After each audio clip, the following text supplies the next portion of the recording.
Hallelujah. Hallelujah. Hallelujah. Hallelujah. Mẹ́ka gbé Ọlọ́run ga lọ́wọ́lọ́wọ́ báyìí. Mẹ́ka yan Ọlọ́run fún oore ọ̀fẹ́ tó fún wa. Mẹ́ka yan Ọlọ́run fún oore ọ̀fẹ́ àánú tàrígbà.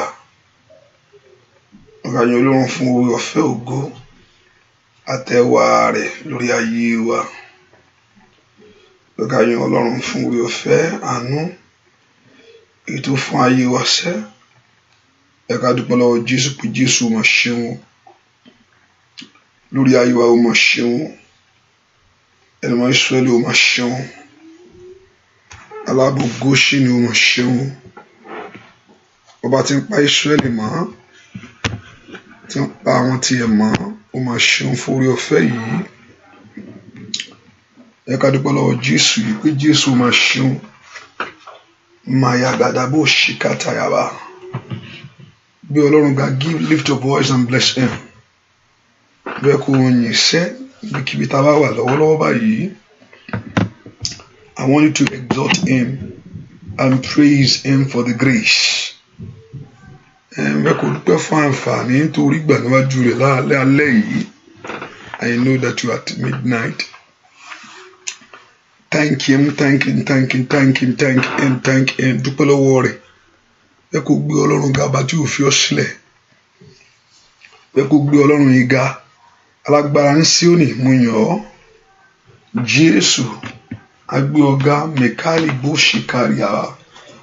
A yàn ọ́ fún oore ọ̀fẹ́ ńlá, a yàn ọ́ fún àánú àti oore ọ̀fẹ́ tá a rí gbà lọ́wọ́lọ́wọ́ báyìí.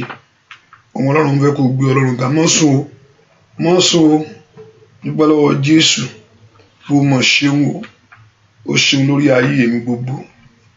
Ó ṣe lórí ọ̀nà mi gbogbo. Ó ṣe lórí iṣẹ́ mi gbogbo. Dúpẹ́ lọ́wọ́ Jésù yìí. Dúpẹ́ lọ́wọ́ Ọlọ́run yìí. Àwọn bó ṣe ń dúpẹ́ yẹn bẹ̀rẹ̀ sí pé ọmọ nìkejì ẹ̀wọ̀n náà àdúrà yìí. Dúpẹ́ lọ́wọ́ Ọlọ́run. Dúpẹ́ lọ́wọ́ dúpẹ́ lọ́wọ́ Ọlọ́run, dúpẹ́ lọ́wọ́ Ọlọ́run, dúpẹ́ lọ́wọ́ Jésù, dúpẹ́ lọ́wọ́ Ọlọ́run, dúpẹ́ lọ́wọ́ Ọlọ́run, dúpẹ́ lọ́wọ́ Ọlọ́run, dúpẹ́ lọ́wọ́ Ọlọ́run, dúpẹ́ lọ́wọ́ Jésù sẹ́, dúpẹ́ lọ́wọ́ Ọlọ́run, dúpẹ́ lọ́wọ́ Ọlọ́run alààyè, dúpẹ́ lọ́wọ́ Ọlọ́run, dúpẹ́ lọ́wọ́ ọlọ́gbọ̀gbọ̀rọ̀. Thank him, just thank him, thank him, thank him, thank him. Lift your voice and praise him. Lift your voice and exalt him. Somebody give God the praise wherever you are. Ìfẹ́ kò dúpẹ́ lọ́wọ́ Jésù. Àǹfààní nígbà tí yẹn bá tọ̀ Ọlọ́run wá. Orí ọ̀fẹ́ nígbà tí yẹn bá bá Ọlọ́run sọ̀rọ̀.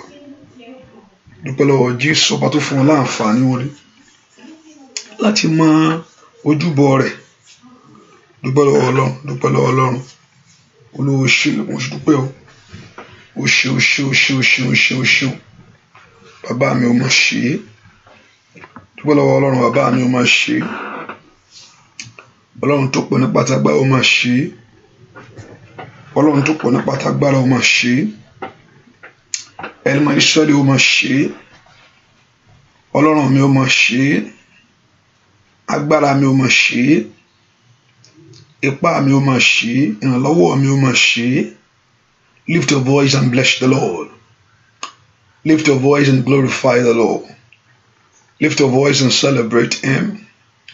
Lift your voice and say, Lord, I just thank you. Mo dúpẹ́ o tún rí mi rí ọdún yìí.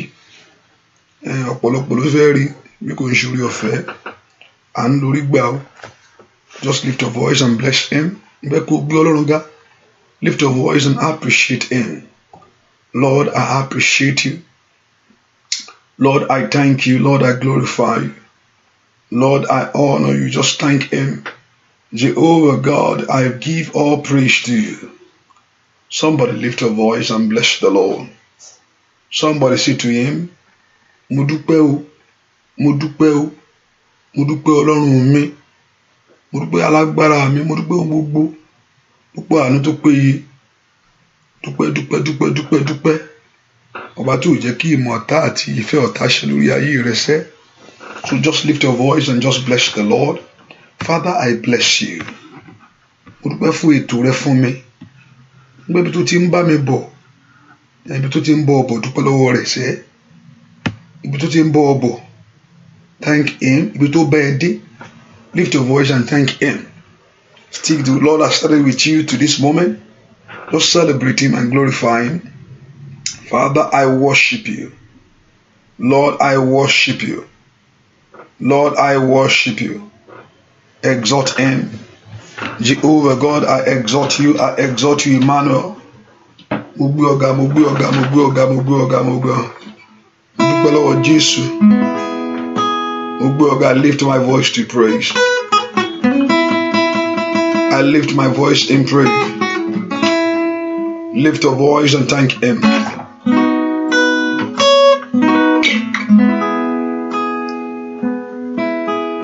Lord, I thank you, Lord Jesus. Hosanna,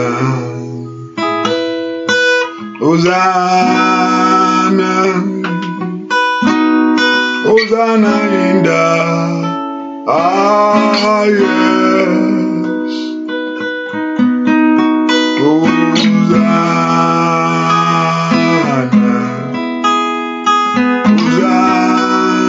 Hosanna, Hosanna in the highest. Lord, we lift up your name. Lord, we lift up your name.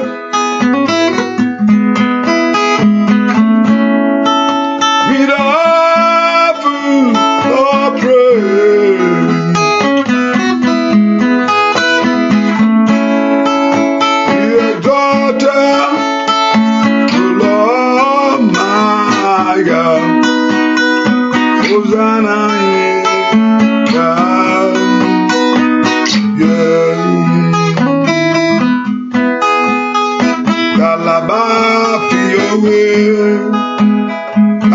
lè bá ọ dọ́gba?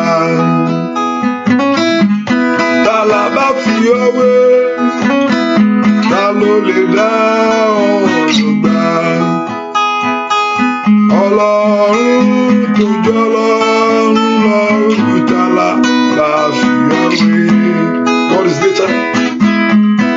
Ọlọ́run tó jọ Ọlọ́run lọ, ta la bá fi ọ́ wé? Lift up voice. Bàbá mi tó jọ Ọlọ́run lọ, ta la bá fi ọ́ wé? He's the whole, he's all things.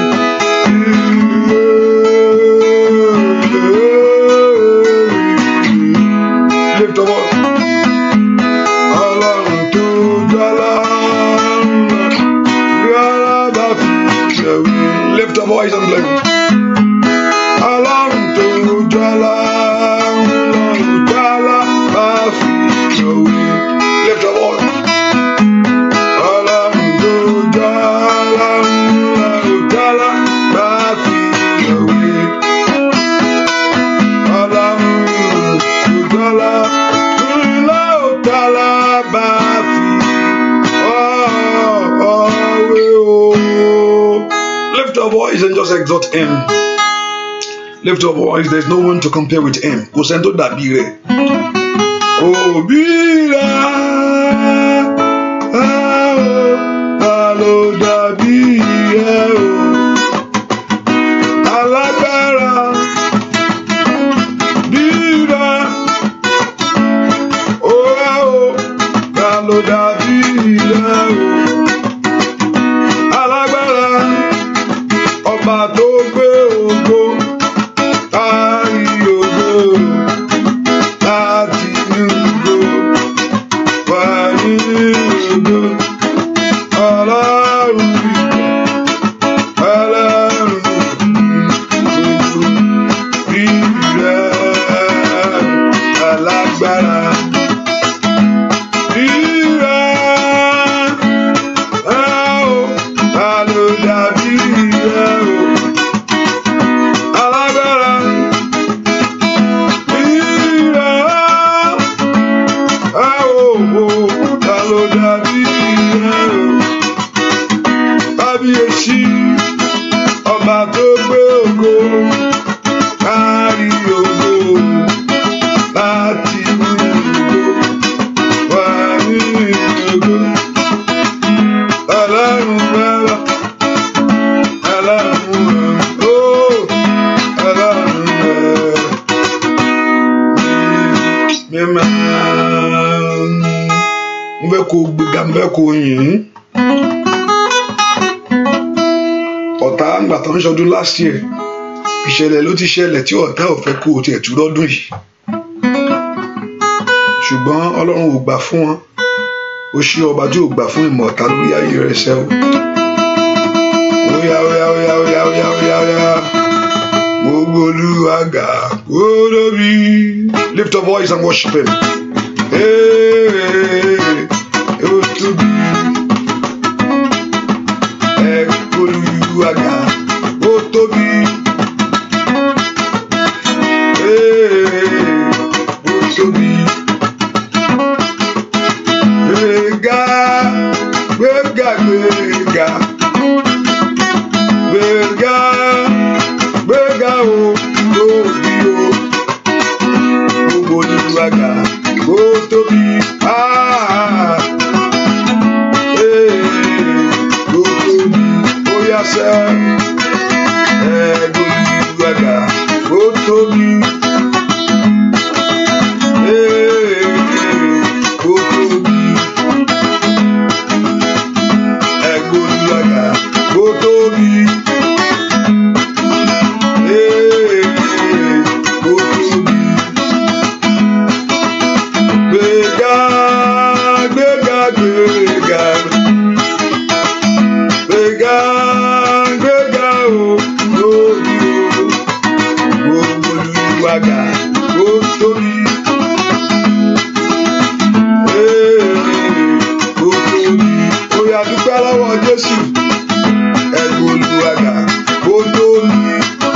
Ó yá, ó yá. lift your voice and bless him. Gbogbo olùwàgà ó tóbi, ó yá Olódùmarè ńlá ó tóbi. Gbéga gbéga gbéga.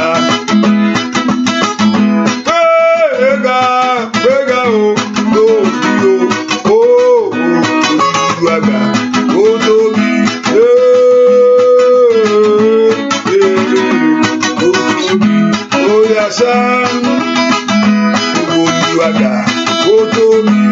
Lift your voice and thank him. Lift your voice and worship him.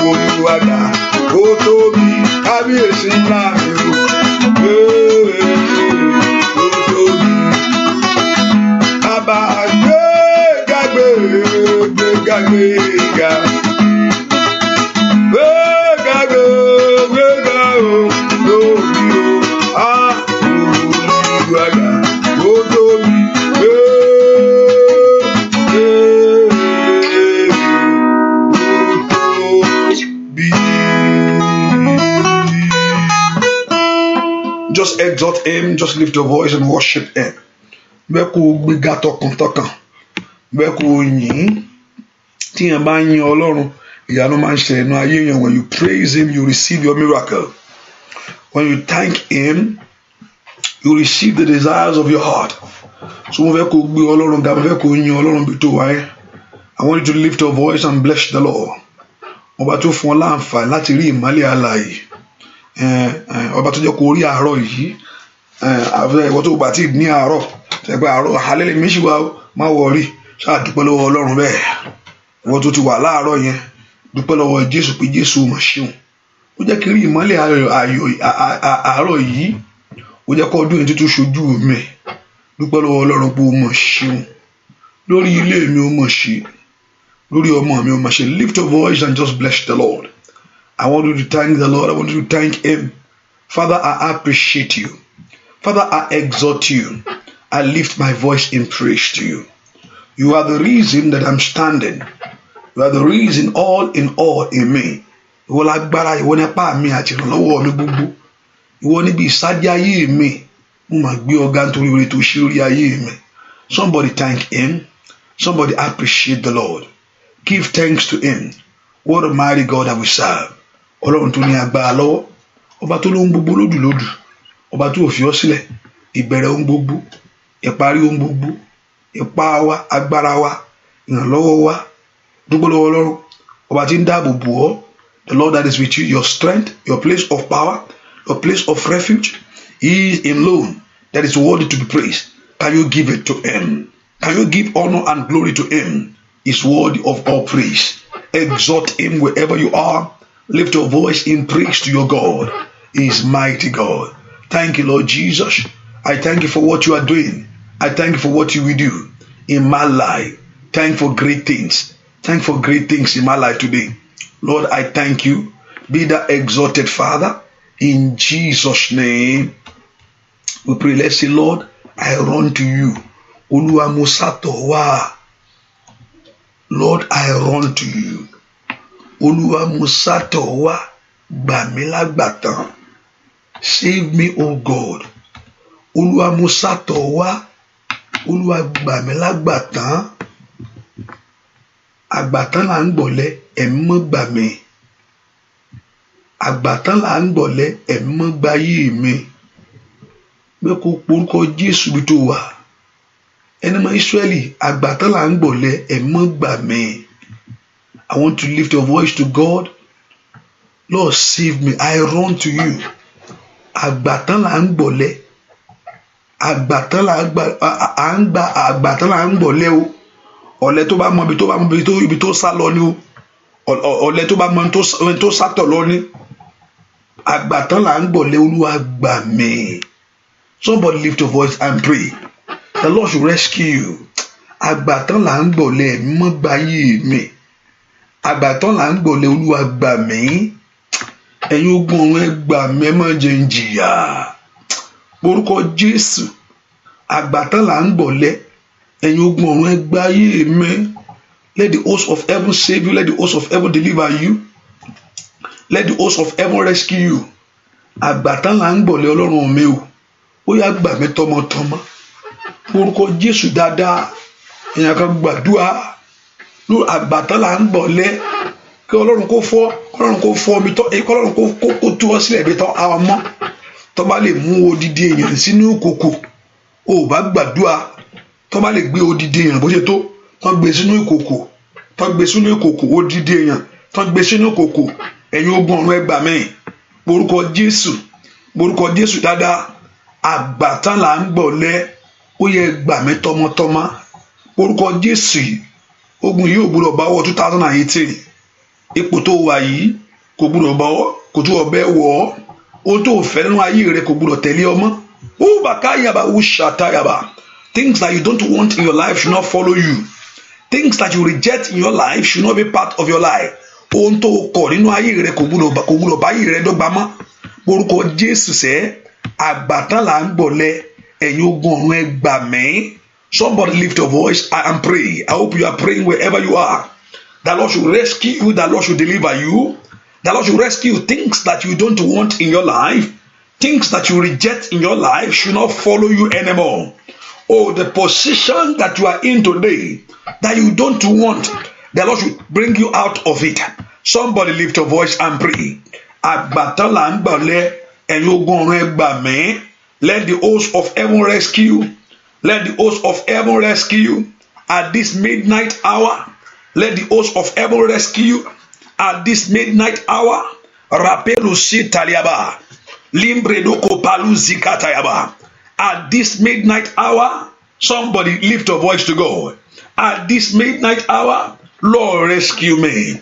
Lift your voice and pray. Àgbàtán là ń gbọ̀lẹ̀. Ẹ̀yin ogun ọ̀run ẹ gbà mí. Lọ́wọ́ agbára tó jù mí lọ sẹ́. Lọ́wọ́ ìtìpó tí mo wà tí ò tẹ́ mi lọ́rùn. Things that you don't want, that is dear in your life. Things that you reject in your life, that follow you. Rotekatayaba. Things that you did not sign for, that enemy put in your life. Somebody lift your voice and pray. My Father and my God. Masida katayaba. Àgbàtán là ń gbọ̀lẹ̀. Father, rescue me from this position that I'm in. Somebody lift your voice and pray. Open your mouth and pray. In Jesus' name we pray. Somebody lift your voice. Irúgbìn ọ̀tá nínú ayé mi. Olúwa fàtú every seed of enemies. Every seed of sorrow. Father, uproot it today. Gbogbo irúgbìn ọ̀tá lórí ayé mi. Every seed of sorrow. Gbogbo irúgbìn èèyàn kan gbàdúrà. Gbogbo irúgbìn ohun tí ayé gbìn sórí ayé rẹ tí mú èso ìbànújẹ́ wá. Whatever enemy have planted into your life, bringing sorrow, bringing disappointment in your life, let God Almighty uproot it. Lift your voice. Father, uproot it. Father, uproot it. Lift your voice to God. Uproot it, oh God. Irúgbìn ọ̀tá, irúgbìn àṣetì, àmúbọ́, rekata, let God uproot it. Every seed that is of God. Gbogbo irúgbìn ìbànújẹ́, ní tìlẹ̀ àṣàtàyàbà. Open your mouth and pray. The Lord should uproot whatever enemy has planted in your life.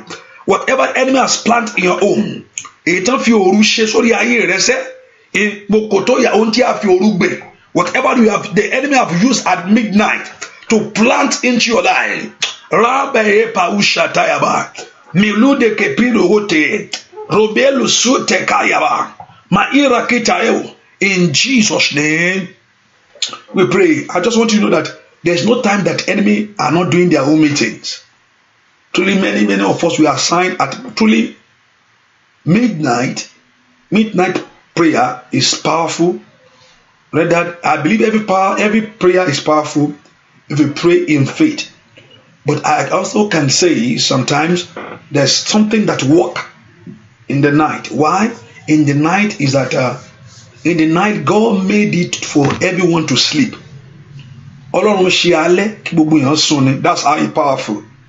That's how it's so powerful. Because it's made for you to rest.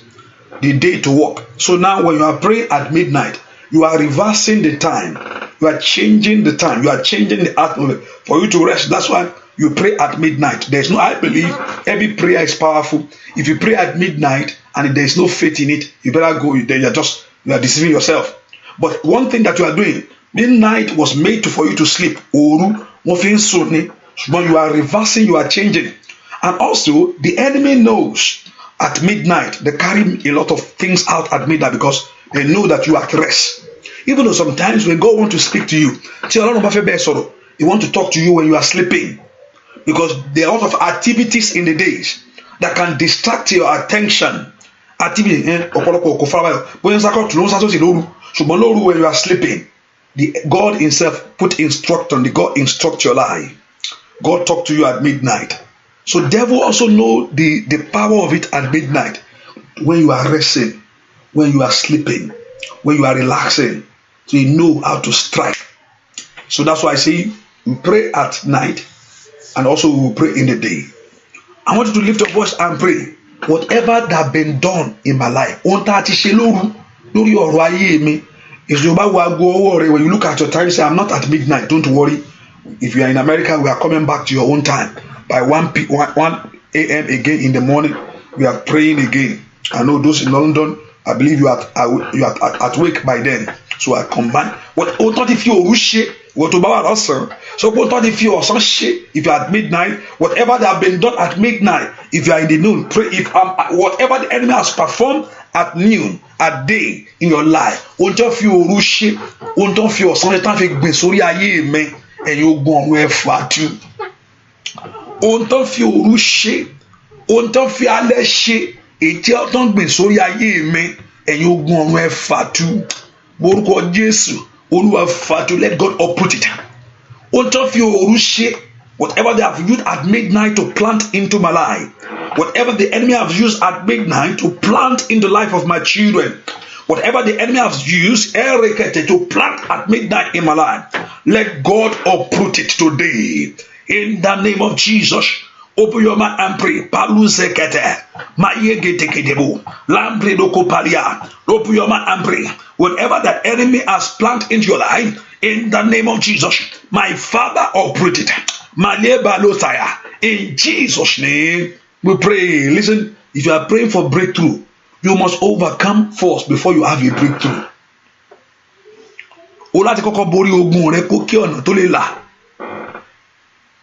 See, if I'm praying for blessing today, there's nothing bad in that praying for blessing, but you must first tackle what is going on in your life. Jesus told you, who can enter into a strong man's house? I mean, you must have victory over the issue now.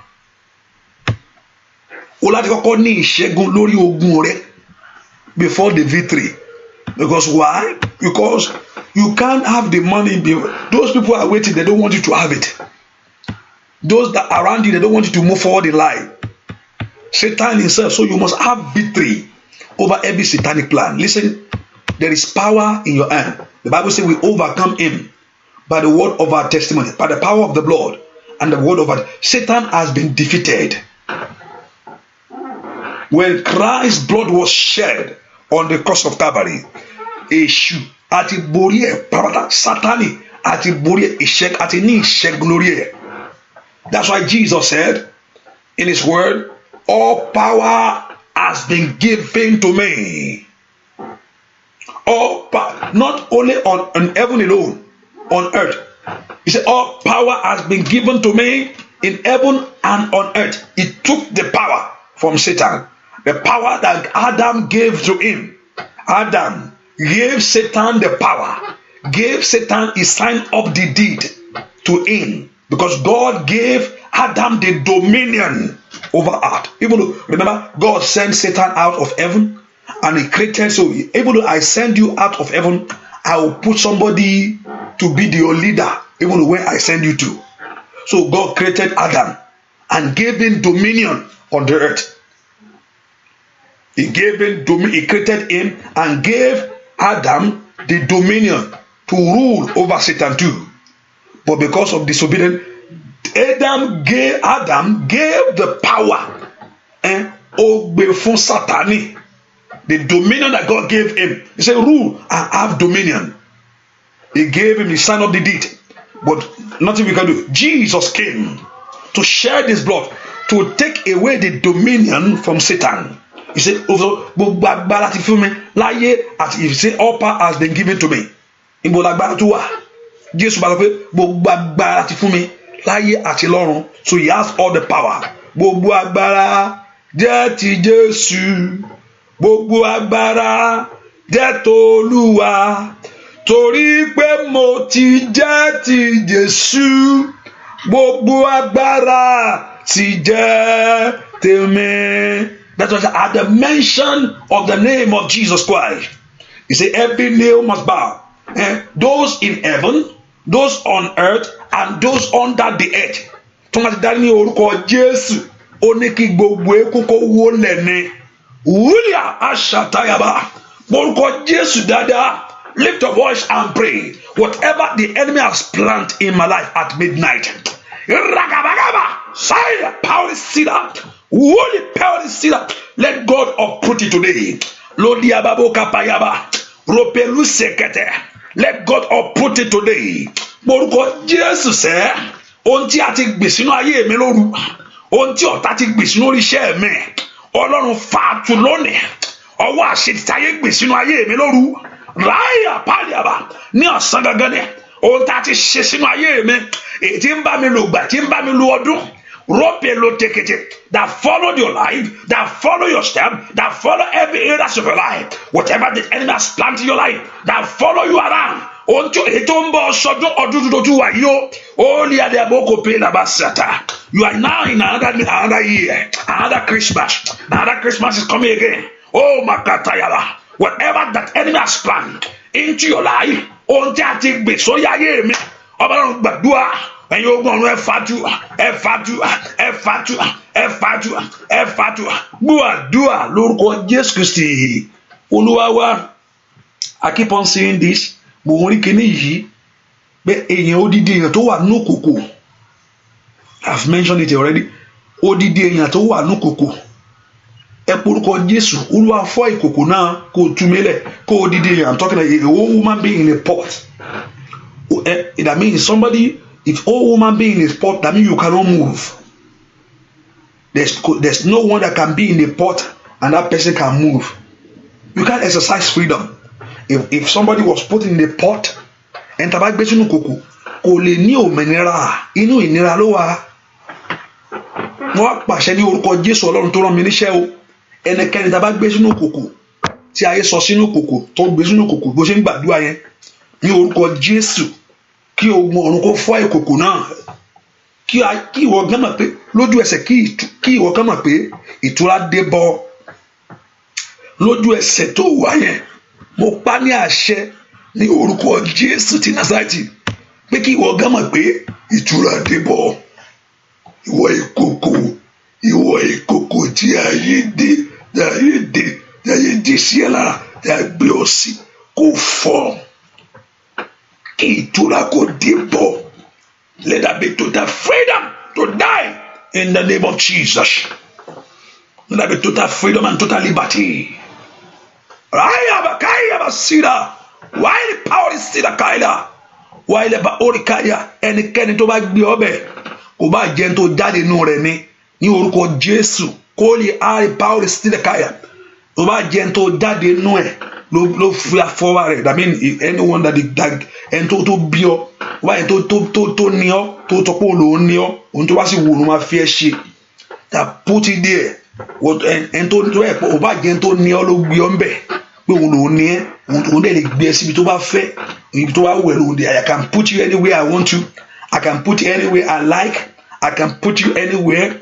And if that person, let God Almighty bring judgment today. But I ask for your freedom.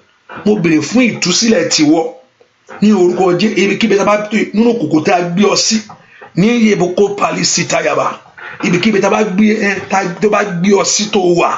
Ẹ̀yin ogun ọ̀run mẹsìrà kílábà tayaba. Maoreka talif sotaya. Today let God set you free. I pray, I ask for your liberty and your freedom. Mo bèrè fún ìtúsílẹ̀ rẹ. I ask for your liberty and your freedom. Mo bèrè fún ìtúsílẹ̀ rẹ. I ask for your liberty and your freedom. by the power of God. Let God break the pot today and let you come out. Kí Ọlọ́run kó fọ́ ìkòkò náà kó jáde. Let God break the pot of hindrances that enemy has put your life. Kí Ọlọ́run kó fọ́ jáde ní kòkò àṣetì. Gbogbo agbára tó ǹjẹ́ kó tó sọ pé òun rẹ̀ mú mi. Every power that hold you down, that hold you in that position. Lóru èní ló bagabagaba. Lóru èní bó gabagaba. Like power inside while you carry about outside. Thank Holy Spirit. In Jesus' name, we pray. Ẹnìkan ó wà nínú àdúrà yìí. Ó lálàá kan. I'm talking to somebody now. Ó lálàá kan. Alátọ́lá ní pé ó rí pé òun rìn lọ. Ó rí pé òun rìn lọ. And you are walking, and you come to a point in time that you are lost. Ó débì kan ó rí pé ó sọnù. And in that dream, you can't able to come out. Even though you can't able to find your way out of that dream. You are seeing yourself walking at one point in time in your dream. Ó lálàá pé òun rìn.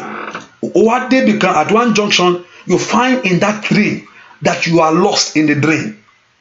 And throughout in that dream, you can't able to find your way out. O lè rí ọ̀nà rẹ jáde. O lè rí ọ̀nà tó fi jí lójú àlá yẹn. O rí ọ̀nà jáde. And since then that you have dreamed, something has been happening to you. Ìwọ ọgá mọ̀ pé lágbà tó ti lálá yẹn, that something is happening. Oh ma. Sometimes that's why I say dream is so powerful. Sometimes that's why you don't ignore dreams. Sometimes you pray. Not to be afraid, because dreams is the way God talk to you. Also is the way enemy talk to us sometimes. And also is a dreams also God Satan use to manipulate, to do things, because in the dreams God is communicating to your spirit. Yes, dream. Dream is where God communicate to you. And when in a dream, the enemy is communicating to your spirit. It's not the skin. This skin is not you.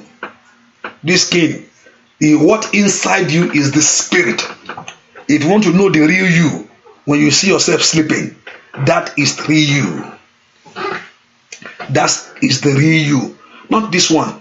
When you're sleeping and you see that's real, that's you. Ìwọ ẹgan nìyẹn. Not the one here, not the skin here. Ìwọ ẹgan. So if you are here today, tó ti lálàá yẹn, and you saw yourself going. At one point you are lost in that dream, and a way out you can't find it. And you are a way out till you wake up. You can't able to find a way out of that dream. I stand by the power of Him that sent me. Mo dunu agbára ẹni tó rán mi níṣẹ́. Mi ṣiṣẹ́ jẹ́ o. Wa ila ata insatayaba. Ma ila abrado katayabo. Mi ṣiṣẹ́ ìjẹ́. Wọ́n rán mi ni. Ẹni tó sì rán mi ó ju gbogbo agbára lọ. Ó ní orúkọ Jésù. Ó ní gbogbo ekoko wólẹ̀. Nínú ipò tó wà tó ti ń wá ọ̀nà káàkiri. Tó ti ń wá ọ̀nà àbáyọ, that you are looking for a way out today, because you run to God. Because you hold on to Jehovah God. Because you lift up your voice to the Most High God. Torí pé o di òpó Ọlọ́run mọ́, o sátọ̀ Ọlọ́run lọ. I pray, let there be a way out. In the name of Jesus, mo pa ní àṣẹ ní orúkọ Jésù. Torí pé o gbẹ́kẹ̀lé Ọlọ́run. Librado kapali side. I command today, by the power of the Lord, a way out of your life, a way out of your issue. Ní orúkọ Jésù. In the name of Jesus, a way out for you. I decree a way out. In the name of Jesus, a way out. As from this moment, I command a way out of your way today. I command a way out of that issue today. Mo pa ní àṣẹ lónìí ní orúkọ Jésù ti Násárẹ́tì pé lónìí ọ̀nà àbáyọ, a way out of Ayaba Shadia Ukaya. I decree, I declare a way out in the name of Jesus. I decree a way out. I decree a way out a way out for your life, a way out for you, a way out for your children. Mo gbàdúrà lọ́wọ́ ní orúkọ Jésù níbi tó ti bára ẹ nínú kòtò bára ẹ in that where you find yourself. Rope lo city ma ila bakatayaba lo bire ketekebo lambredo kopa. I decree a way out in the name of Jesus. Lift up voice and pray. So Lord, make this midnight to settle my case. Olúwa lo àṣálẹ́ òru yìí kó fi yanjú ọ̀rọ̀ tèmi náà. Lord, use this midnight. If you are not at midnight, say, oh, Pastor, don't worry. Say this evening, we are coming back to your own midnight. Say, Lord, use this midnight. Olúwa fi àkókò yìí, Lord, to settle my case. Olúwa fi yanjú ọ̀rọ̀ mi. Lord, use this midnight hour. Kó fi yanjú ọ̀rọ̀ mi. Use this midnight to settle my case. I want you to lift your voice, the Lord God of heaven, to use this midnight to settle your very case. Olúwa lo àṣálẹ́ òru yìí. Ayaba kayaba, ayakapaliaba. Oh, wayaba mushatayabo. Open your mouth and pray. Holy abakota. Oh, masuda gaba. Holy kaliaba. Holy kaliaba. Oya fi òru àlàyé àṣálẹ́ yìí. Ní orúkọ Jésù. Ní orúkọ Jésù. Ní orúkọ Jésù. Gbọ́ àdúrà lórúkọ Jésù Kristi. Olúwa wa mo pa ní àṣẹ ẹni tó bẹ kú lọ́wọ́ ẹ̀ nítorí tiẹ̀. Do you know that ikú, the death is a spirit? Death itself is a spirit itself. And Bible says the Eden and the death was cast into the fire. Ikú ọgán wọ́n gbé sínú iná. Death is a spirit itself. At the end, God will put both of them in fire. Yes. Look at the book of Revelation. Ẹni tó wá bẹ kú lọ́wọ́ ẹ̀ sí ọ. Èèyàn kan mò ń gbàdúrà fún ẹni tó bẹ kú lọ́wọ́ ẹ̀ nítorí tiẹ̀. Ẹni tó bẹ kú lọ́wọ́ ẹ̀ ní orúkọ Jésù. Óyá ẹ̀mí má lórúkọ Jésù kó mú lónìí. Ẹ̀mí má lórúkọ Jésù ẹni tó bẹ kú lọ́wọ́ ẹ̀. Rotika to we kaliababo la ira kata el kataya. Anyone that appeal to death over your life, anyone to be kúlọ̀wẹ̀ pé kó ní kó wọlé tọ̀ ọ́ lọ ní orúkọ Jésù. Óyá ẹ̀yin ogun ọ̀run ẹ mú. Anyone that appeal to death and to be kúlọ̀wẹ̀ pé kó wọlé tọ̀ ọ́ lọ ní orúkọ Jésù. Ẹ̀ma óyá àyàgàbà ẹ̀nà lórúkọ Jésù kọ́lọ́run kó kọlù iṣẹ́ rẹ̀ kó dàlé lórí. Whatever evil work, ó padà sórí ẹ̀. Whatever evil work, mesida katayaba. Ẹnikẹ́ni tó bẹ ikú lọ́wọ́ ẹ̀. Ẹnikẹ́ni tó bẹ ikú lọ́wọ́ ẹ̀ lórí ayé rẹ̀. Ẹnikẹ́ni tó bẹ ikú lọ́wọ́ ẹ̀ lórí ọmọ rẹ̀. Ẹnikẹ́ni tó bẹ ikú lọ́wọ́ ẹ̀ ní orúkọ Jésù. Ó yá kọ́lọ́run kó dá padà. Ẹ̀má lórúkọ Jésù dá padà. Ráyàbá kàtàbà ní roteyaba. Wàsídà kàtà lóńbrèdò kòtòyaba. Yàtìyaba. Ẹnikẹ́ni tó bẹ ikú lọ́wọ́ ẹ̀ rẹ́pẹ̀lúta kó ní kó wọlé wá ní orúkọ Jésù. Bóyá dá padà, God send back to sender. Olúwa dá padà, Olúwa dá padà, Olúwa dá padà, Olúwa dá padà, Olúwa dá padà. Ọ̀tá rẹ̀ tó sùn lọ ní orúkọ Jésù. Let your enemy fall asleep. Ọ̀tá rẹ̀ kó sùn lọ níbikíbi tó wà. Ọ̀tá rẹ̀ kó sùn ní orúkọ Jésù. Ìgbàgbé kó mú. Kó sùn. Ìgbàgbé kó mú. I'm talking about a sleep. That your enemy should fall asleep. Ọ̀tá rẹ̀ kó sùn. Ìwọ bẹ̀ ni kò gbúdọ̀ sùn. Lórúkọ Jésù kó wá sùn. Kí oorun kó mú. Ní orúkọ Jésù kí oorun kó mú ọ̀tá rẹ̀. Lórí ibi iṣẹ́ tó ṣe. Ẹ̀mọ́ ẹ̀fọ́run ìjà kún. Let it fall asleep. Let your enemy fall asleep. Today, let it fall asleep. Let your enemy fall asleep. Oh, makatayaba. Kí oorun kó mú. Kí oorun kó mú. Kí oorun kó mú. Kí ẹ̀má kó kún lórun. Ní orúkọ Jésù. Ọ̀tá tí ń ṣe ayé rẹ̀. Kí ẹ̀má kó kún lórun. In Jesus' name, we pray. In Jesus' name, we pray. Lift your voice and say, Father, at this midnight, I call for a turnaround for my life. Ọlọ́run mo béèrè fún ìyípadà lórí ayé mi. At this midnight, my Father, I call for a turn around. Ọlọ́run mo béèrè fún ìyípadà lórí mo béèrè at this midnight lóru èní mo béèrè fún ìyípadà lórí ayé mi.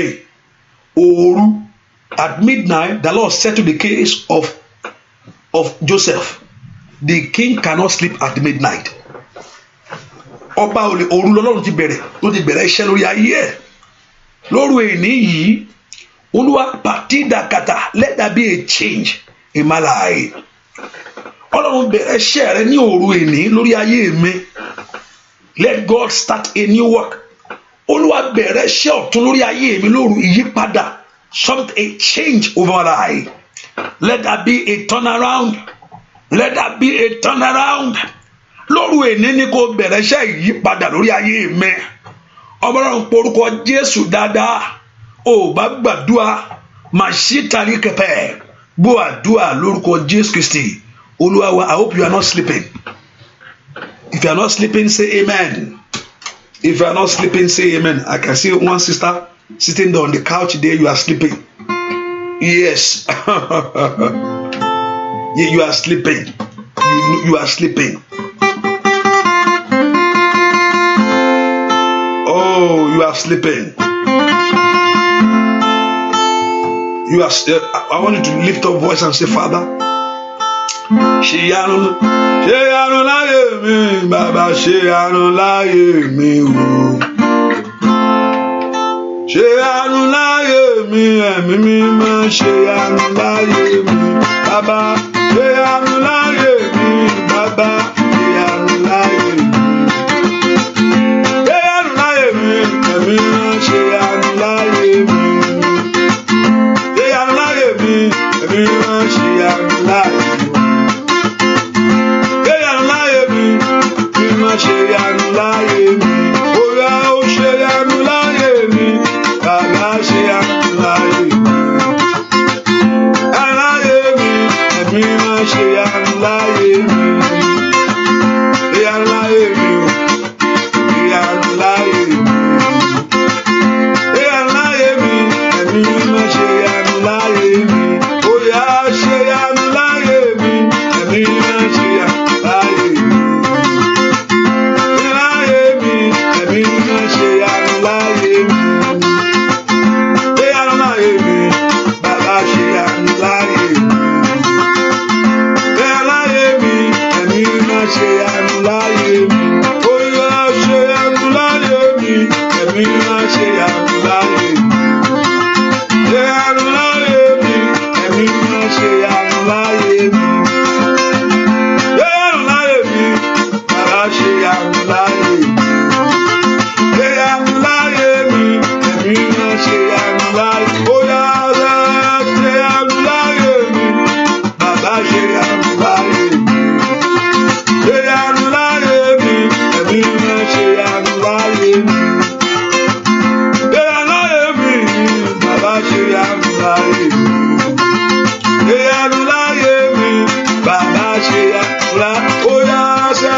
Jáde fún mi ilé ayé rẹ ẹ kò porúkọ Jésù. Lord God, use this midnight to bring out my blessing. Olúwa fi òru èní wá ilé ayé mi jáde fún mi. Olúwa fi òru èní wọ́n rí ayé àwọn ọmọ mi jáde ó ti ń wá káàkiri ẹ̀mọ́ kó wà fún ọ tọ́lọ́run ò bá fi hàn ó lè rí. If God don't reveal it to you, you can't see it. There's no effort you can do in life. You can't take God out of your life. There's no way. Anyone except your life cannot be empty. You can't say, I don't need God. I don't need him. Olúwa fi òru ẹni wáyé ayé mi fi jáde fún mi. Ibikíbi tá bá gbé sí o. Ibikíbi tá bá gbé sí o. Ọwọ́ ẹnikẹ́ni tó bá wá o. Ẹ̀yin ẹ̀mí má fi òru ẹni wáyé ayé mi jáde fún mi. Mo the Lord should use this midnight hour. The Lord should use this midnight hour. Robeka palotaya to locate your blessing. To locate your glory. Olúwa fi òru ẹni wáyé ayé mi jáde fún mi. Ẹ má fi òru ẹni wá. Morúkọ Jésù. Lord, use this midnight hour to locate my blessing. Olúwa fi òru ẹni wáyé ayé mi jáde. Morúkọ Jésù katayaba. Likali abo sekete. Maila bakotayaba. Morúkọ Jésù bí tó wà. Ẹ má fi òru ẹni wá jáde, wá jáde, wá jáde, wá jáde, wá jáde, wá jáde, wá jáde, wá jáde, wá jáde. Oya, wá jáde, oya, wá jáde, oya, wá jáde, oya, wá jáde, oya, wá jáde, oya, wá jáde, oya, wá jáde, oya, wá jáde. Ask the Lord to search for your blessing. Lord, use this midnight tonight to locate my glory for me. To locate my blessing for me. To locate it today. Olúwa fi òru ẹni wá rí ayọ̀ mi wá fún mi. Ní kaya babo sataya. Olúwa fi òru ẹni gba rí ayé mi wá fún mi. Ọlọ́run gbàdúrà orí ayé rẹ ta so mọ́ ti ọ̀gẹ̀dẹ̀. Wáyà pàórí síra. Rákìá babo tíaba. Ẹnìkan gbàdúrà ó rí ayé rẹ ta so mọ́ di ọ̀gẹ̀dẹ̀. Lórúkọ Jésù. Óyá óyá óyá óyá ó. Óyá óyá óyá óyá ó. Óyá óyá óyá óyá ó. Wọ́n yá gbàdúrà Olúwa fi òru ẹni wá jáde. Rí ayé mi ta so mọ́gi ní orúkọ Jésù. Any of your blessings that enemy have tied, matched upon a tree. Ètà so. Morúkọ Jésù. Ẹ má fọyà wá jáde fún mi. Morúkọ Jésù dáadáa. Ó yá wá jáde. Morúkọ Jésù. Repiloko pèyàbá. Shidakiribe. Maïra ke taliaba. Lo sudenjiride. Malimbredoko pelu sekaba. Morúkọ Jésù. Wá jáde. Ẹ má wá jáde. Ẹ má wá jáde. Ìyáyé mi ta sọmọgi. Ní orúkọ Jésù. Mo àdúà lórúkọ Jésù Kristi. Olúwa wá. You can do better than that by sharing that prayer. I told you. You have to do your own part. Hallelujah. Let me make a call and you do your own part. I will make a call for us to pray. You do your own part to share it. Hallelujah. If you're not doing your own part, I will withdraw my part. Yes. Hallelujah. Everyone has to do your own part. Make a call for prayer. You do your own part. Hallelujah. So when everybody is doing this own part, makes everything to flow. Yes. Your own part is to pronounce, to proclaim it, to share it. I'll share my own to you. You also share. That's how it is. That is how it works. Not like you are coming, you alone. If you don't like to share, call people on the phone. You don't have to share, but you do your own part by calling people and telling them, I want you to join this prayer. I want you to do this. I want you to pray. It works. Yeah, it works. You are not here by mistake. You are not coming here by mistake. Even though if you are flying all around, if you fly to this place again, there is not by mistake. Hallelujah. Because most of us, we do flying around. Hallelujah. We do we do prayer shopping, prayer window. We do prayer window. We do prayer window. We do prayer shopping. You're shopping on prayers. And it's okay if Holy Spirit lead you. That's what you need. Even though if you are coming on this prayer line, let Holy Spirit lead you. Is it the place for me? There's one place they call there. If you are going, you don't need to pray. Shopping around don't mean anything.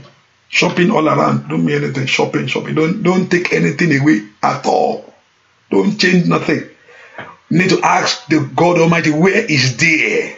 Even if you shop around to this place, if it's not the place called there, you will just be coming. That's why you need to sit down and ask God, where is the there for me? And when you locate the place called there for your life, you sit and you do it wholeheartedly there, because you know you discover the place where God called there for you. There's a place called there for every one of us. There's a place called there for us. Not window shopping prayer, window shopping prayer, window shopping prayer. This one. Listen, you need to know sometimes it is grace. You need to know. No, you need to know where God there for your life, so you will not stay long. Hallelujah. So you will not stay long in an issue in life. There's a place called there. There's a person that God have assigned for your life. If I'm not sent to you, that's how you know that if somebody carry fire, you see fire coming out of it. If that person is not sent to you, nothing will happen. Because God is not going to reveal the thing to it. But if God have sent somebody to you, and you are able to know this is the person that God has sent to me, how do you know that it's not about window shopping? It's about the lead of God himself. God leading you. God leading you. Oh, this is the place. And also, if you are in some place, if you are here under this prayer line and you have been coming and you have never seen your testimony, call me and tell me, I've been coming on this prayer line, I've been praying with you, there's no testimony. Maybe I'll tell you, I think this is not the day for you. Whether I'll ask you a question, are you really doing it wholeheartedly? Are you praying with all your mind? If I ask those questions, say, I do it wholeheartedly. Are you serving? Are you doing so? And things is not working. I say, okay, maybe you need to put one more shopping again, and God will lead you. Hallelujah. Because something has to happen. I know I did not call by myself. I know 100%. I did not call myself. God called me and he asked a plan for everyone. So I feel jealous sometimes. I myself I feel jealous because I believe he will do it for people. I feel jealous myself. I know that he will do it because that is his work. Sometimes even I come there. Hallelujah. Because I see he's going to do it in the life of people. Because I know he's man of his word. He will stand by his covenant and do it for them. Sometimes I shake my head. Lift the voice and say, Lord, Lord, we need me pada. Maya gaba gaba gaba gaba. Olúwa fi òru èyí ìtàn mi ayé mi padà. Lord, use this midnight to change the story of my life. Olúwa fi òru èní kó fi yí ìtàn ayé mi padà. Ayaba gaba gaba. Orúkọ Jésù. Olúwa jọ̀ọ́. Olúwa fi òru èní mazida gilabo ko payara kó fi yí ìtàn ayé mi padà. Orúkọ Jésù. Let God Almighty. I don't know what is your story. Me my taye. Lord we ni. Olúwa fi yí taye mi padà. Yí padà. Gbàdúrà yí padà. Oya yí padà. Olúwa fi òru eni ní orúkọ Jésù. Mayaba tukalia. Mali predoko palu satayaba. Rapilo tolikete. Rapelo teketeyaba. Lembredo katayaba. Masiketeyaba. Rateketeyaba. Olúwa fi òru eni kó fi yí taye mi padà. Oya. Ní orúkọ Jésù. Olúwa fi òru eni kó fi yí taye mi padà. Lord, use this midnight to change the story of my life. To change the story of my life. Somebody lift your voice and pray. Matayaba. Matakatakata. Repelo sekete. Mayagatagaba. Ragetegaba. Mayagatagaba. Arábìnrin tí mo worúkọ yìí. Gbàdúrà sẹ́. Ropelu sege. Matikadaba. Arábìnrin mo worúkọ. I'm looking at not in the spirit. I'm physically. And as I'm looking at your name, I'm seeing something. Ragagagabagaba. Masiketekete. Lampredo kopalia. Landela. Olúwa fi òru eni kó fi yí taye mi padà. Oya. Ní orúkọ Jésù. Ní orúkọ Jésù. Ní orúkọ Jésù. Ní orúkọ Jésù. Ní orúkọ Jésù. Gbọ́ àdúà. Ní orúkọ Jésù Kristi Olúwa wa. Ohun tán gbà lára rẹ̀. Ohun tán arábìnrin mò ń wẹ̀ o. Mo rórúkọ ẹni o. ohun tó wá gbà lọ lára rẹ kọ́lọ́run kó dá padà fún ọ. Gbé ọwọ́ lé inú ẹ. You say, who am I talking about? I don't want to mention him, but mo ń worúkọ ẹ. Gbogbo obìnrin ẹgbẹ́ ó lè rìn tó bá ṣiṣẹ́ máa pè ọ́ fúnra mi. Ohun tó ń gbà lọ lára ẹ, ohun tí wọ́n gbà lọ, that thing that been taken from you, má kó dá padà fún ẹ. Ohun tí ayé gbà lọ, ohun tó mú wọn gbà lọ lára ẹ, ogun ọ̀run kó dá padà fún ẹ. Whatever that enemy have robbed, taken away in your body, ohun tó gbà lọ lára ẹ, má kó dá padà. Ó wá gbà kó dá padà. Olúwa dá padà. Wọ́n jẹ̀mọ́ tí o fẹ́ filẹ̀. Every covenant they don't want to release it. Every covenant tí o gbogbo májẹ̀mú tí o fẹ́ fi sílẹ̀. Gbogbo májẹ̀mú tí o fẹ́, gbogbo májẹ̀mú tó di ọ lọ́wọ́ tí o ní wò ní fikiri yẹn lẹ̀ fún ọ padà. Ní orúkọ Jésù kí májẹ̀mú náà kó bàjẹ́. Any covenant that tie it down, that tie you down on it. Gbogbo májẹ̀mú tó di ẹ lọ́wọ́ mú, tó di ayé ẹ lọ́wọ́ mú, tó di ẹ mú pé àníṣe òun ò ní fikiri lẹ̀ fún ẹ. Gbogbo májẹ̀mú náà kó bàjẹ́. Gbọ́ àdúrà lórúkọ Jésù Kristi. Olúwa wa 1 hour. I think this 1 hour. I don't want to take much of your time because I know you are going to work tomorrow. Are you? I mean, those in London, you better mention something. I know this 1 hour. We have prayed 1 hour. I don't want to take much of your time because I know you are going to work tomorrow. So I don't want to take much. I say I'm not going to take much of your time because you are going to work tomorrow. Hallelujah. And also I believe you say tomorrow is Christmas. Okay, today is Christmas on your own time. Today is Christmas on your own time. Mo gbàdúrà fún ọlọ́wọ́lọ́wọ́ báyìí. I pray for your life that a change of story begin. Ìyípadà sí rere kó ṣí lónìí. Gbogbo èèyàn tó máa lọ sùn ẹ náwó ọ̀tún yín jáde. If you want to go to sleep, I want you to rest. Put your hand. I want to put your hand. I want to put this. Sometimes when we are going through things in life, it's the Lord should reveal the secret to you. If you are going through things in life, the Lord should reveal the secret of battle to you.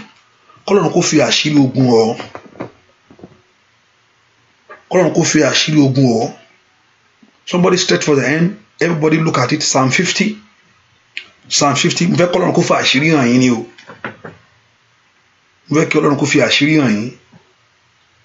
I want you to Psalm 50. Make Ọlọ́run kó fi àṣírí ẹ̀yin. Make Ọlọ́run kó fi àṣírí ogun rẹ̀ hàn. Ogun ayé rẹ̀ lè ṣe parabata. Ogun ayé rẹ̀ ṣe parabata. Ẹnikẹ́ni tó bá mú ọjà rẹ̀ lọ, Ọlọ́run kó dá padà fún ọ. Ọlọ́run kó dá padà. Psalm 50 verse 15. Say, call on me in the day of trouble, and I will deliver thee, and thou shalt glorify me. I want you to say it out of your mouth. Call upon me in the day of trouble, and I will deliver thee, and thou shalt glorify me. Say it out of your mouth. Èmi lọ́jọ́ Olúwa ó ní kí n pè ọ́ lọ́jọ́ ìpọ́njú, Olúwa sì dá mi lóhùn, mú sì yìn ọ́ sọ bẹ́ẹ̀. Olúwa ó ní kí n pè ọ́ lọ́jọ́ ìpọ́njú, ó ní pé ó dá mi lóhùn, ó ní ó sì yìn ọ́. Call upon me in the day of trouble, and I will deliver thee, and thou shalt glorify me. Sọ bẹ́ẹ̀. Say it out of it. Read it out. If you have your Bible, read it out. But unto the wicked God shall say, for that I have done to declare my status, and now thou shalt take that covenant in their mouth. Stretch forth your hand. My Father, bẹ́ẹ̀ kò fi àṣírí ogun ayé wọn hàn wọ́n. Ẹ̀mọ́ bẹ́ẹ̀ kò ṣí àwọn èèyàn lójú. Bẹ́ẹ̀ kò dá wọn lóhùn. Stretch forth your hand, don't worry. Stretch forth your hands, don't worry. Bẹ́ẹ̀ kò fi àṣírí ogun hàn wọ́n. I want you to reveal to them àṣírí ogun ayé wọn. Listen, when God reveal your battle to you, that means you have victory. You will know what to pray about. You will know where to go. Ọlọ́run bẹ́ẹ̀ kò fi àṣírí ogun hàn wọ́n. Àṣírí ohun tó ń ṣe wọ́n. Àṣírí ìjà tí wọ́n ń jà. I want you to open their eyes and reveal the secret to them. Father, I want you to open their spiritual eyes to see the deep things of you, God. bẹ́ẹ̀ kó ṣí wọn lójú. Ẹnìkan ẹni tó ń dúró sí ẹgbẹ́ bẹ́ẹ̀dì ẹ tó máa ń dúró sẹ́gbẹ́ bẹ́ẹ̀dì ẹ lóru yẹn tó máa ń dúró obìnrin tó ń dúró sẹ́gbẹ́ bẹ́ẹ̀dì ẹ yẹn lórúkọ Jésù kí Ọlọ́run kó mú nísinsìnyí.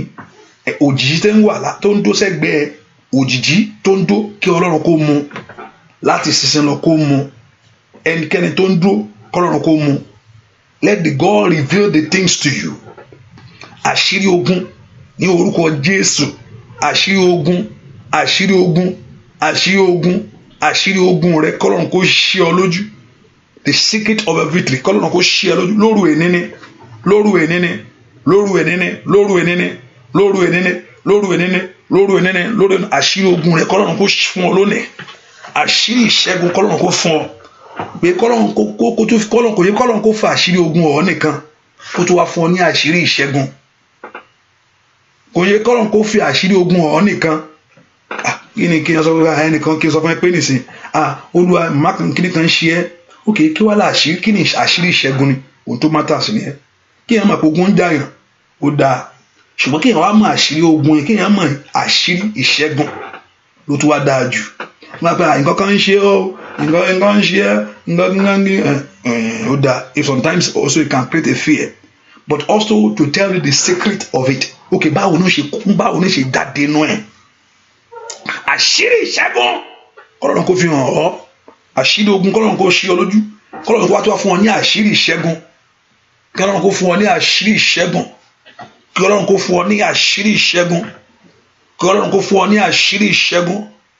Lóbe gàdàgàbàgàbàyà sórí kẹtẹ́lì àbáwò sàtà mà ìlà àtàkìtẹ̀. Kọ́lọ́run kó mú ọ borí ogun rẹ. Gbogbo yẹn ẹ̀fọ́ ba ojú yín. Use that hand to rub your eyes. I command their spiritual eyes open now. I command your spiritual eyes open. I command you told us in your word, call on me in the day of trouble. Ọlọ́run àwọn èèyàn pè ọ́ lọ́jọ́ ìṣòro wọn. Bẹ́ẹ̀ kó dá wọn lóhùn níbi àyè ńlá. Bẹ́ẹ̀ kó dá wọn lóhùn níbi ìṣẹ́gun. Bẹ́ẹ̀ kó dá wọn lóhùn níbi ìfọ̀kànbalẹ̀. Let your spiritual eyes open. Let your battle come to an end. Let your spiritual eyes open. Let your battle come to an end. Let your struggle come to an end. Ohun tá a ti ṣe lóru lórí ayé ẹ. Ohun tá a ti ṣe lóru lórí ayé ẹ. Ohun tá a ti ṣe lóru lórí ayé ẹ. Ohun tá a ti ṣe lóru lórí ayé ẹ. Ohun tá a ti ṣe lórí ọ̀nà rẹ. Ohun tá a ti ṣe lóru nínú iṣẹ́ rẹ. Ohun tá a ti ṣe lóru. Ohun tá a ti fòru ṣe fún ọ. Ohun tá a ti fòru dáwọ́lé lórí ayé ẹ. Ohun tá a ti fòru yí mọ́lẹ̀ ní orúkọ Jésù. Èyí tí ń jà ọ́ lógun. Èyí tí ń lòdì lórí ayé rẹ. Lónìí lórúkọ Jésù ó yá gba ìṣẹ́gun. O Matilda Katiayo. Ohun tó wọlé tọ̀ lóru wá ní orúkọ èyí tó gbére rẹ sálọ. Whatever that enter into your life at midnight hour that rob you of your blessing, that rob you of your glory. Ohun tó wọlé tọ̀ lóru wá rí kàtà yabayaba èyí tó gbáre sọnù.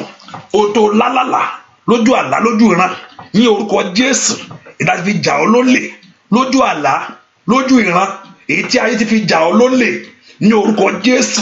Ohun tá ti kó lọ ẹ̀ má kó dá padà ní orúkọ Jésù. Olúwa dá padà ohun tá a ti fi òru ṣe ní orúkọ Jésù lórí ayé rẹ lọ́wọ́lọ́ lẹ́ẹ̀kàlẹ̀ àbàbò sàtáyàbà. Ohun tá a ti fi òru gbẹ́sẹ̀ lé at midnight hour that enemy have used to rob you ní orúkọ Jésù. Ohun tá a ti fi òru gbẹ́sẹ̀ lé lórí ayé rẹ lónìí ẹ̀mọ́ lórúkọ Jésù kó gbé ẹsẹ̀ ọ̀tá kúrò. Ó yá kó gbé kúrò. Ó yá kó gbé kúrò. Ó yá kó gbé kúrò. Ó yá kó gbé kúrò. Ó yá kó gbé kúrò. Ó yá kó gbé kúrò. Ó yá kó gbé kúrò. Ó yá kó gbé kúrò. Ó yá kó gbé kúrò. Ó yá kó gbé kúrò. Ó yá kó gbé kúrò. Ó yá kó gbé kúrò. Kó rí ìṣẹ́gun. Raka receive your total liberty. Receive your total freedom. Receive your total liberty. In the name of Jesus. Receive it now. Receive your total liberty. Receive your total freedom. You are free from battle. The battle of enemies. You are free from every power of delay. You are free. You are free from that power. But èèyàn tó fi ọ́ dájọ́, èèyàn tó fi ọ́ sílẹ̀, and anyone that saw you, ní wọ́n dá àjọ. You say what? Wọ́n fẹ́ sọ àjọ that can I say no? There is not a big. I will not use the word soul.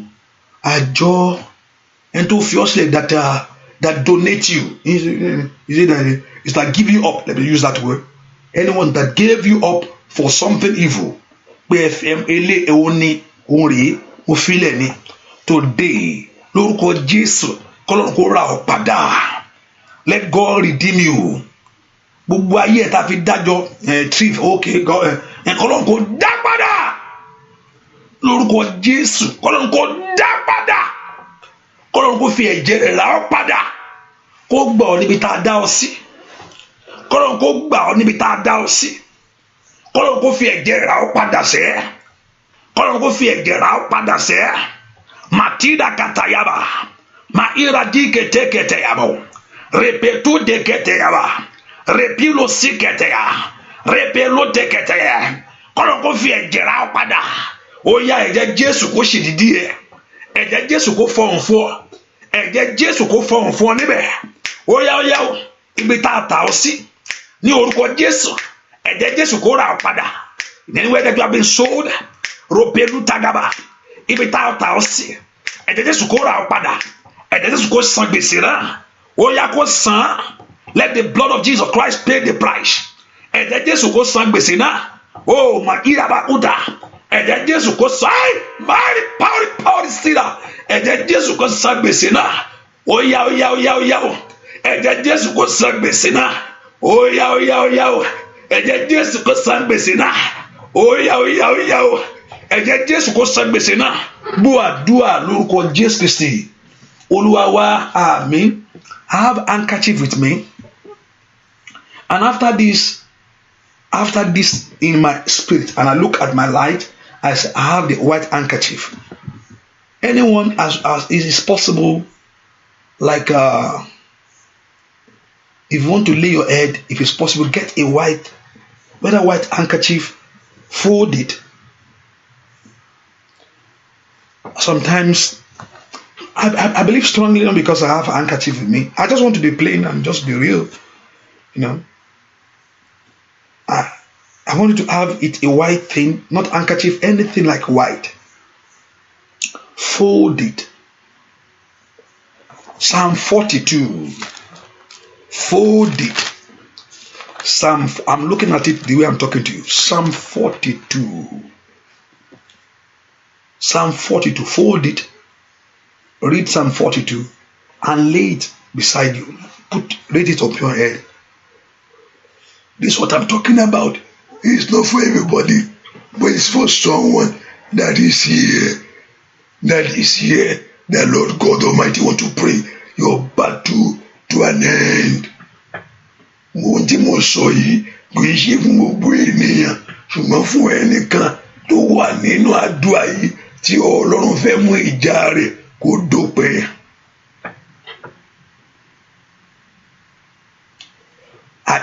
And yet I will show her myself.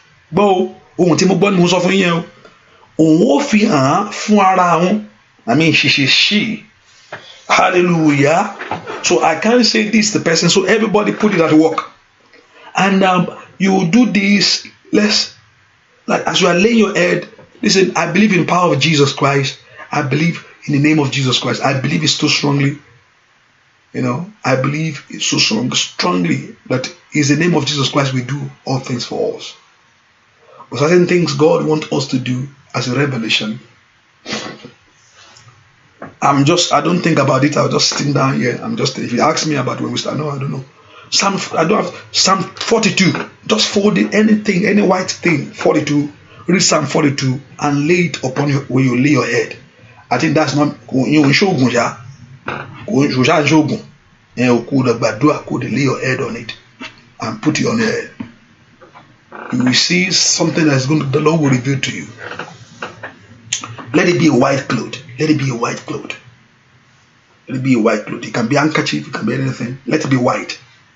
And lay your head, read Psalm 42 there, and lay your head on it. You pray, lay your head, and just thank God and sleep. I believe something is about to happen in your life.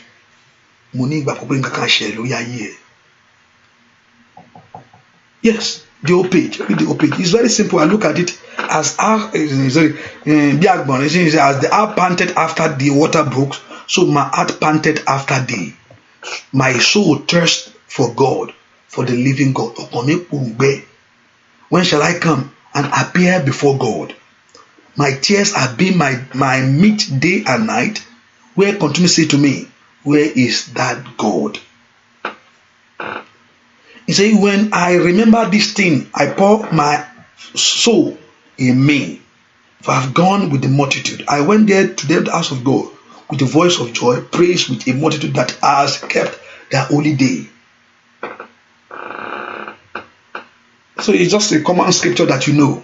Just Psalm 42. Get anything white, lay it, read it, and read the scripture, and thank God and lay it. You can put it under your pillow, just not forever. I'm not saying you should do this forever. So when you come and go, you can put that because something will turn it something else now. Religiously, they will begin to put their head on it. Hallelujah. Just for a few days as we are praying this prayer at this midnight, you're about to lay your head and see the Lord Jehovah God. You see the secret of the Lord with them that fear him. Àṣírí Olúwa wà pẹ̀lú àwọn tó bẹ̀rù ẹ̀. Àṣírí ogun tí ń jà ọkọ lọ́run kò tú lónìí. Ohun tó ń dúdú lójú rẹ tí òjò rí, Ọlọ́run yóò ká kúrò. There's a woman I believe strongly that God wants to help you. Ẹni tó fi gbogbo ọmọ àyà sójú kan. Ẹni tó fi gbogbo ọmọ àyà sójú kan that got all the Ọlọ́run yóò já ìdè yẹn. Agbára tó fi gbogbo ọmọ àyà sójú kan. Gbogbo agbára tó fi gbogbo ọmọ àyà tó fi gbogbo every of the family in one place. Agbára náà yóò bàjẹ́. Kí ìṣẹ́gun rẹ kó dé. Ọlọ́run ohun tó rán mi mo sọ fún àwọn èèyàn yìí. Iṣẹ́ kan ọ́. Ẹ̀mí mímọ́. Ohun tó rán mi, what you have sent me to do. O lè mi sọ fún àwọn èèyàn yìí o. Mi sọ ohun tó rán mi. Ohun tó rán mi ni mo sọ. Gbogbo ẹni tá a dè lọ́wọ́lọ́wọ́ ní orúkọ Jésù ti Násárẹ́tì. Anyone under any bondage, mo fẹ́ kó ṣe àmì, even though you are on the showers of blessing, I want you to see that you are amen. I hope you are not sleeping.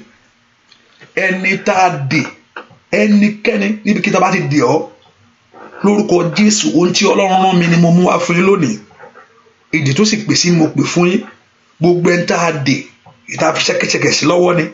Anyone that been tied down, anyone that been hold down, whether your dreams have been hold down, your life, your future has been hold down. Níbikíbi tá a ti dè ọ́, tí ayé fi ń dààmú rẹ, I stand by the authority of the Most High God. I send the angels of God. Mo rán àwọn áńgẹ́lì Ọlọ́run níṣẹ́ lọ́wọ́lọ́wọ́ báyìí. Rópelu zagabagabagaba. Let your life receive your totally back.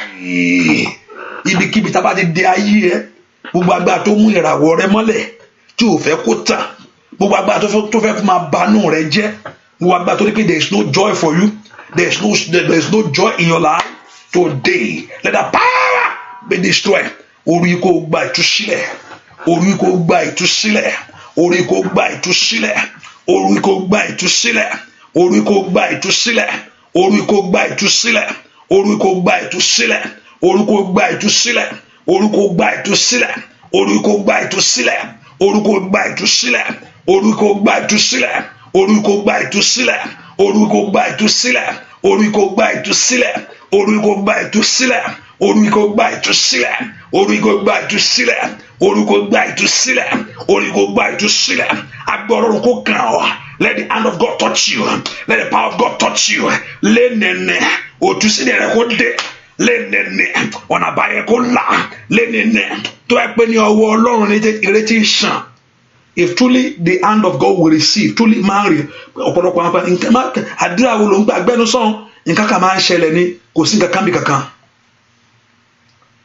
Things just happen, nothing. Prayer don't do anything to you. Prayer don't answer to nothing in your life. Things just happen. I've seen people that are saying that kò sí kankan kò má rò pé àdúrà kankan lọ́nu kò sọ́lọ́run bí kankan kò sí kankan tó ń ṣe kankan àdúrà kan ṣàkí nǹkan kan ṣá máa ń ṣẹlẹ̀ ni. Ṣùgbọ́n tó bá pé ọwọ́ Ọlọ́run ní ìrètí ń ṣàn, that the hand of God, the blessing flow today kó ṣàn sórí ayé rẹ̀. Màkàrí bá ń ṣàdá lóru èní kí Ọlọ́run kó bá ọ pàdé, kí Ọlọ́run kó mú ọ lọ́nà ìjìnlẹ̀ lọ. Let God take you deeper and reveal things to you. May you will receive the revelation as you sleep. Kí Ọlọ́run kó ṣí ọ lójú, ẹ̀mí Ọlọ́run kó ṣí ọ lójú, kó gbàgbára ẹ̀mí má. Ẹ̀mọ́ kó balẹ̀ ọ, kí ọ̀rọ̀ ẹ kó ní ìyanjú, Let your case be settled. Kí ọ̀rọ̀ rẹ kó ní ìyanjú. Ọ̀rọ̀ ayé rẹ kó ní ìyanjú. Ọ̀rọ̀ iṣẹ́ rẹ kó ní ìyanjú. Ìdáwọ́lé rẹ kó ní ìyanjú. O ò ní wà lásán. Orí ìyáná agbára Ọlọ́run alààyè yóò gbé ọ̀rọ̀. Bẹ́ẹ̀ ni ó sì rí láì lórúkọ Jésù Kristi Olúwa wa. Àmín, àmín, àmín lórúkọ Jésù. I hope you are at 1 a.m. So you are coming back. Remember, those in London, you're going to wake up by, I'm starting prayer by 12. By 1, let me do 1 because 1, and that 1 o'clock is your 6 a.m. So you can wake up again and pray. Hello, you wake up again and please, you pray. 3 days and 3 nights. 3 days and 3 nights. So you are coming back. So by 1 a.m., we are coming back again for the night section, for American section. That is going to be your morning. So we combine together, you will pray. And also we are coming back, 6 o'clock, which is Christmas Day, 7 o'clock your time. If I flow from 6, I mean your noon, which is 7, your own day 6 o'clock by 11. So I'll do it 6 o'clock and I'll cross over to, so that's your own day. And also we are coming back. So I wanted to do that 3 midnight, and the Lord Jehovah God will bless you. I just want to say to you, Merry Christmas, God bless you. And please, when you are sending Merry Christmas, I believe and I look at some messages sometimes, I look at it, just make some people just send general message to people. I believe that's a general message. So if you are sending that, look at it before you say, oh, send all this picture, Merry Christmas, that's okay. Hallelujah. I believe that you are not sending to you, are just sending general to everybody. Merry Christmas, the Lord will bless you. You see more of it. Ask for gift of Christmas. You yourself ask for gift of Christmas. For your God Almighty. Pray for a gift of Christmas. You ask God, Lord, you are celebrating Jesus Christ, the birth of Him. So ask Him, Jesus, Jesus gbogbo ayé ń ṣọdún fún ọ, ṣọdún fèmí náà. Sọ fún Ọlọ́run bẹ́ẹ̀. Tell God like that. Ọlọ́run gbogbo ayé ń ṣọdún fún ọ, ṣọdún fún èmi náà. Ask God to celebrate. Ask God to celebrate Christmas for you. Ṣọdún fún èmi náà. Ṣọdún fún èmi náà. Olúwa ṣọdún fún èmi náà. Bẹ́ẹ̀ ni ó ṣe rí. Ọlọ́run ṣọdún fún àwọn èèyàn yìí. Jẹ́ kí wọ́n rí ire ọdún, jẹ́ kí wọ́n sì rí ayọ̀ ọdún. Nùwé ọdún tó ń bọ̀, the Lord will turn your story around. In any position that you are in today that did not please you, by this time next year, you will not be in that position. Any position that you are in today, I stand by the authority of my Father. Any position that you are in today that did not give you that joy that you want. Any position that you can acknowledge today that you don't want in this Christmas. By next year Christmas, you will not be in that position. No matter the years, by this time next year Christmas, you will not be in that position. May God work it out for you. May God bring it out with His power and enter into your fulfillment in the name of Jesus. May you look back to this Christmas, you have a testimony. May you look back to the Christmas, may you have your testimony. May you look back, let heaven stamp it in the name of Jesus. Thank you, good God. In Jesus' name we pray. God bless you. See you by God's grace by 6 a.m. in the morning, your time. And it's going to be 1 a.m. my time here in America. God bless you. God bless you. Merry Christmas. God bless you. Bye-bye.